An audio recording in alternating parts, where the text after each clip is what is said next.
உவைஸ் இப்னு ஜாபிர் ரலியல்லாஹு அன்ஹு அவர்கள் கூறுகிறார்கள், யமன் நாட்டிலிருந்து மதீனாவிற்கு வந்த உதவி ராணுவத்தின் கூட்டங்களை பார்த்து, உங்களில் உவைஸ் இப்னு ஆமிர் இருக்கின்றாரா என்று உமர் ரலியல்லாஹு அன்ஹு அவர்கள் கூறினார்கள்.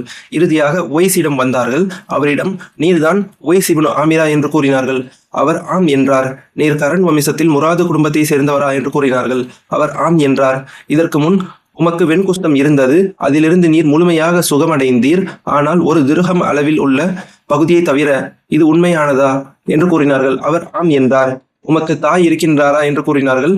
அவர் ஆம் என்றார். பிறகு உமர் ரலியல்லாஹு அன்ஹு அவர்கள் கூறினார்கள், அல்லாஹுடைய தூதர் கூற நான் கேட்டிருக்கிறேன், யமன் நாட்டை சேர்ந்த இராணுவ கூட்டத்துடன் உவைஸ் இப்னு ஆமிர் உங்களிடம் வருவார். அவர் கரண் வம்சத்தில் முராது குடும்பத்தை சேர்ந்தவராவார்.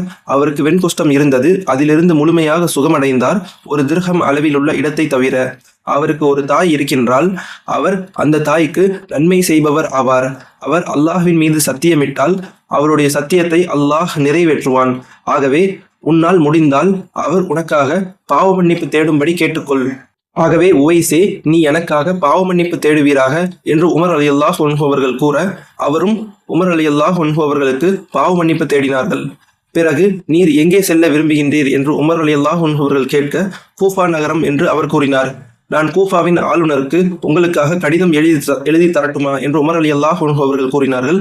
அவர், வேண்டாம், சாதாரண ஏழைகளான பொதுமக்களில் ஒருவராக நான் இருப்பது எனக்கு மிகவும் விருப்பமானது என்று அவர் கூறினார். அறிவிப்பாளர் உவைஸ் இப்னு ஜாபிர் ரலியல்லாஹு அன்ஹு அவர்கள், நூல் ஸஹீஹுல் முஸ்லிம்.